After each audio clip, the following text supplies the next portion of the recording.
9 experienced hikers walked into the Ural Mountains in February 1959. Not a single one walked out. When search teams finally found them, the scene made no sense. A tent slashed open from the inside. Bodies scattered across the frozen landscape, some barefoot, some half-dressed, one missing her tongue.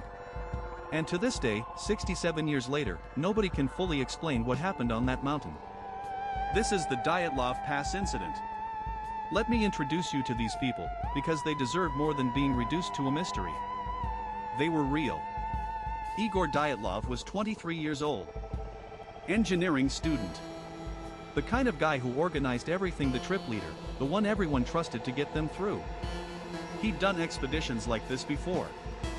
This wasn't some group of amateurs stumbling into the wilderness on a dare. There were 10 of them originally. Yuri Yudin turned back early because of joint pain, which is the kind of decision that sounds small but ended up saving his life. He spent the rest of his days haunted by the fact that he survived by accident. The remaining 9 pushed on toward Otorten, a peak in the northern Urals. The route was classified as Category 3, the most difficult, but again, these were trained, experienced hikers. They had proper gear. They had a plan. They knew exactly what they were doing. On February 1st, they set up camp on the slope of Kholat Syakhl. And here is a detail that I think gets overlooked. The name Kholat Syakhl comes from the indigenous Mansi language. It translates to Dead Mountain. Now, I'm not a superstitious person, but if I'm picking a campsite, maybe I skip the one literally named after death. That night, something happened. And whatever it was terrifying enough to make 9 rational, trained people do the most irrational thing imaginable. When the group didn't check in on schedule, nobody panicked right away. Delays happened in the backcountry. But days turned into a week, and on February 26th, search teams found their tent on the mountainside. And this is where the story goes from concerning to deeply, deeply wrong. The tent had been cut open from the inside. Not unzipped. Not pulled apart. Someone took a knife and slashed through the fabric, desperately, from within. And then, based on the footprints in the snow, the entire group ran out into the freezing darkness. Temperatures that night were around -30 Celsius. That is -22 Fahrenheit. And several of them were barefoot. Some were in their underwear. One had a single sock. Think about that for a second. You're an experienced mountaineer. You know that going outside without gear in those temperatures is a death sentence. You know it in your bones. And yet something inside the tent was so frightening that the cold, the guaranteed, lethal cold, was the better option. The footprints led downhill, about 1.5 miles toward a cedar tree at the edge of the forest. The first 2 bodies, Yuri Doroshenko and Yuri Kribanaskenko, were found at the base of that cedar, next to the remains of a small fire. They were in their underwear. The branches of the cedar were broken up to about 15 feet, which means someone had climbed it. Looking for something? Or looking at something? 3 more bodies, Dyatlov, Zina Kolmogorova, and Rustam Slobodin, were found between the tent and the cedar, scattered at different distances. Their positions suggested they were trying to crawl back to the tent. Slobodin had a skull fracture, but it wasn't what killed him. The cold got him first. The last 4 weren't found until May, buried under 12 feet of snow in a ravine. And this is where the case crossed from strange into something else entirely. Okay, before I tell you what they found in that ravine, and trust me, this is the part that changes everything. If you're the kind of person who stays up way too late going down rabbit holes like this, you're going to want to subscribe to Mind Trap. We cover the strangest unsolved cases that most channels won't touch. Hit subscribe, tap the bell, and let's keep going. Because it gets worse. The 4 bodies found in the ravine had injuries that were, in the words of the medical examiner, comparable to being hit by a car. Ludmila Dubinina had massive chest trauma, multiple broken ribs driven inward with a force that Dr. Boris Vozrozdeny said could not have been caused by a human.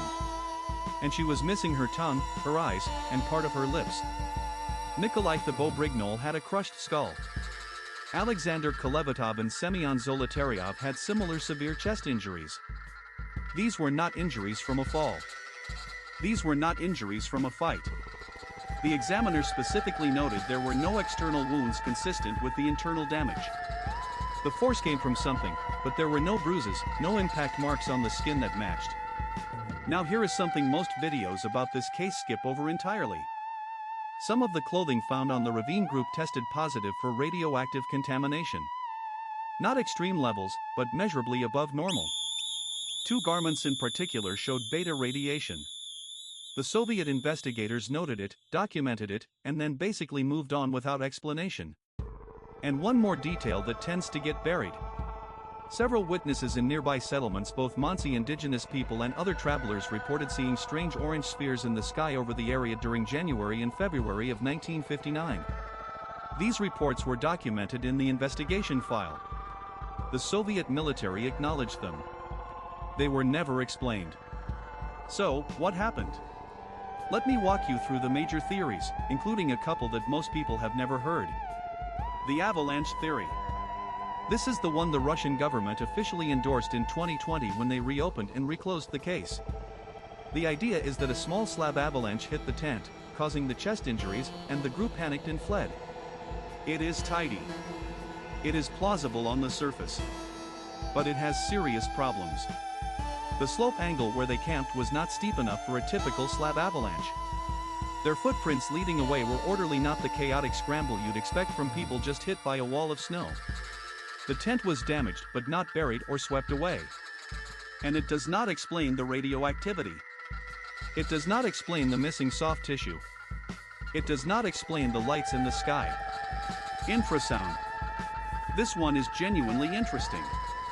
In certain wind conditions, air flowing over the dome-shaped terrain of Kolat-Syakhl could generate infrasound sound waves below the range of human hearing. Infrasound has been documented to cause feelings of intense dread, panic, disorientation, and even visual disturbances in laboratory settings. The theory goes that a freak wind event generated infrasound strong enough to trigger a mass panic, and the group fled in a state of irrational terror. It would explain why trained people abandoned their shelter. It would not explain the injuries or the radioactivity, but it is one of the more scientifically grounded ideas. Military testing. Now we're getting into territory that has real teeth. The Ural region was actively used for Soviet weapons testing in the late 1950s. Parachute mines, radioisotope-powered devices, thermobaric weapons, all were in development. A thermobaric weapon, in particular, could explain almost everything: a pressure wave that causes massive internal injuries without corresponding external trauma, the panic and evacuation, even the radioactive traces. The cover-up would explain why the investigation was classified for decades and why the case file is suspiciously incomplete. Several pages are known to be missing. And here is the one almost nobody talks about. Semyon Zolotaryov. He was the oldest member of the group at 38, and he was a last-minute addition. His background was murky. He was a World War II veteran with combat experience, which is unusual for a university hiking club. Some researchers believe Zolotaryov was KGB, embedded with the group for a specific purpose possibly related to a planned dead drop or a surveillance operation in the mountains. If a covert operation went wrong, if they saw something they were not supposed to see, or if they stumbled into an active test zone, it could explain both the deaths and the extraordinary effort to suppress the investigation. One more thing about Zolotaryov. When his body was found, he had a camera around his neck. Not the group's shared camera. His own personal camera. The film was reportedly severely damaged, but some researchers claim it was never properly analyzed, and others claim the film was confiscated and never returned. We do not know what, if anything, he photographed that night. The case was officially closed in May 1959. The cause of death was listed as a compelling natural force. That phrase, compelling natural force, tells you everything about how comfortable the Soviet authorities were with this case. It is the bureaucratic equivalent of a shrug. Yuri Yudin, the one who turned back, spent the rest of his life trying to find answers. He died in 2013 without them. He once said, "If I had a chance to ask God just one question, it would be, what really happened to my friends that night?" The pass was officially named Dyatlov Pass in their memory. 9 people went up that mountain in the prime of their lives, and something, whether it was nature, or physics, or their own government, made sure they never came down.